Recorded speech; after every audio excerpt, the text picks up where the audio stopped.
When the lights flickered out across our quiet street at midnight, I thought it was another summer surge.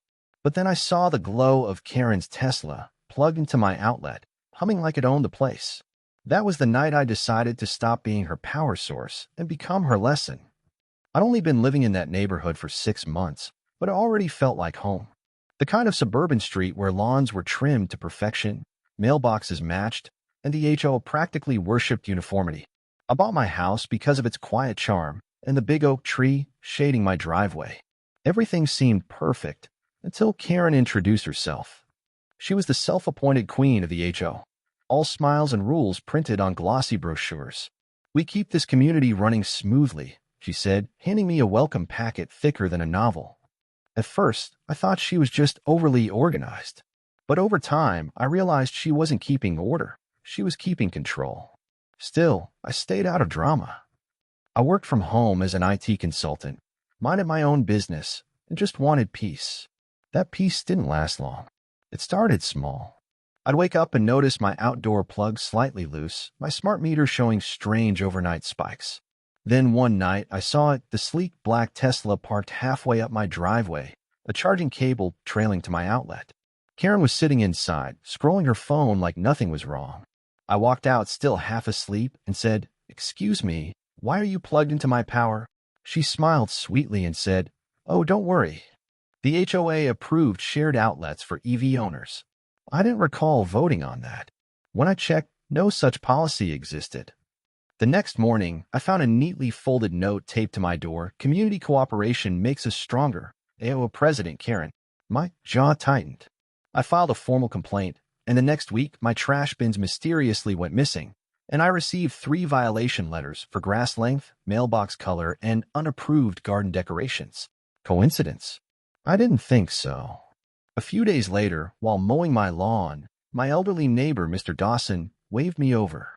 "She's been doing this for years," he said quietly. "Karen thinks HOA stands for her own authority." He told me she'd fined him for having a bird feeder, even though it wasn't against the rules. Then he lowered his voice. "Watch your meters, son. She's been plugging her fancy car into anyone's outlet that isn't locked." I stared at him, stunned. "Why doesn't anyone stop her?" I asked. "Because she's the one who writes the violation notices," he replied with a sigh. "And she's got friends on the board." That's when I realized I wasn't just dealing with a nosy neighbor. I was dealing with someone who believed she was untouchable. And the more I thought about it, the angrier I got. That night, I decided to check my security footage. My outdoor camera had caught something interesting: Karen's Tesla, visiting 3 nights in 1 week. But what caught my eye was her pattern. She only came when I was out late or asleep. She'd plug in, charge for a few hours, then sneak off before sunrise. My irritation turned to curiosity. I opened my smart meter's data logs and saw the spikes: precise, consistent, and expensive. She wasn't borrowing a few watts. She was draining me for hours. That week's power bill nearly doubled. I started digging through HOA documents and found that Karen's shared EV policy didn't exist. She'd made it up. I printed everything: photos, timestamps, bills, and put it in a folder labeled Evidence. As I looked at the stack, a small grin crept across my face. If she wanted to play games, I was done playing nice. I was going to play smart. My next-door neighbor, Nina, was an environmental lawyer who worked from home. When I told her what was happening, her jaw dropped. "That's theft of electricity," she said. "It's illegal." She offered to help me prepare a proper case. We drafted a report for the HOA board and attached every bit of evidence. But when the meeting came, Karen dismissed it all as fabricated. She smiled across the table and said, "You tech guys are so dramatic." I kept calm, but Nina wasn't having it. "You've abused your position," she told her. Karen laughed and said, "Prove it." Her confidence wasn't arrogance, it was insulation. She thought no one could touch her. Nina leaned over to me afterward and whispered, "If she's this sure of herself, there's more to uncover." That's when our little neighborhood feud became a full-blown investigation. 2 days later, I marched into the HOA office with printed bills and screenshots. Karen was there, sitting behind her desk, tapping her nails like a metronome. "Back again," she said, not looking up. "Your outlet situation is being handled internally." "Internally?" I replied. "You mean by you?" I dropped the folder on her desk. That's evidence of you stealing electricity from multiple homes, including mine. Her smirk faltered for half a second. You can't prove it's me, she snapped. Then why does my footage show your Tesla's license plate? I countered. For a moment, the office went quiet. She flipped through the photos, her face tightening. Careful, she said coldly. Accusing an HOA official can have consequences. I leaned forward. So can theft.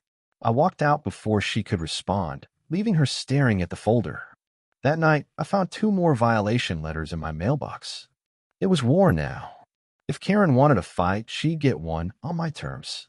I installed a new outdoor outlet with a built-in power logger, disguised as my old one.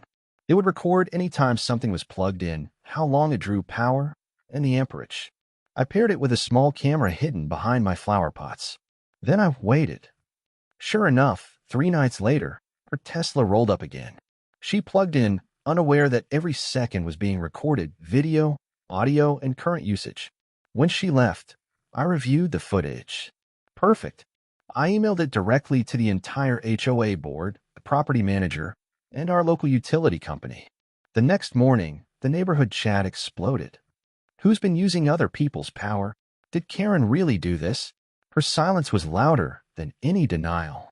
She called an emergency board meeting to clarify misunderstandings, but the damage was done. People finally saw her for who she was. But here's where fate added some irony. Karen's Tesla battery started acting up soon after. She claimed her car wouldn't charge properly anymore, that the power quality from my outlet must have damaged it. She even tried to threaten me with legal action. I wasn't worried. My setup was perfectly standard, verified by an electrician. The truth? She'd plugged into a system with built-in surge protection that kicked in automatically when tampered with. It didn't fry the car. It just overloaded her greed. When the repair estimate came back at nearly $15,000, she suddenly went quiet. Word spread fast. The queen of the HOA had shorted her own Tesla while stealing power. For once, the neighborhood didn't rally behind her. They laughed. At the next HOA meeting, I stood in front of the crowd, holding up the printed logs. For months, we've been told to follow rules, I said. Meanwhile, our president has been breaking them. Gasps rippled through the room. Nina played the video footage on a small projector. Karen sneaking up, plugging in, driving off before dawn. This is defamation, Karen shouted. But her voice shook. The HOA manager looked uneasy.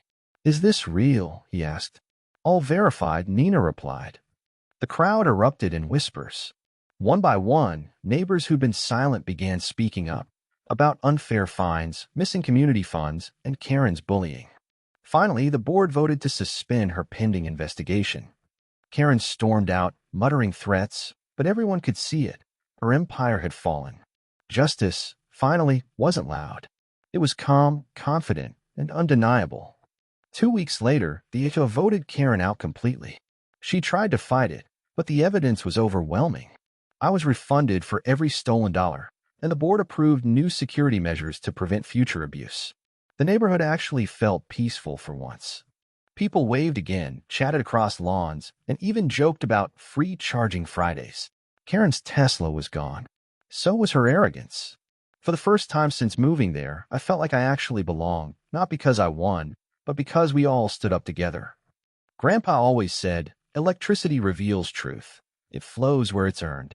Turns out he was right. Karen thought she could drain everyone's power and never pay the price. But when you steal light long enough, eventually, it burns you back. And this time the power surge didn't hit me, it hit her.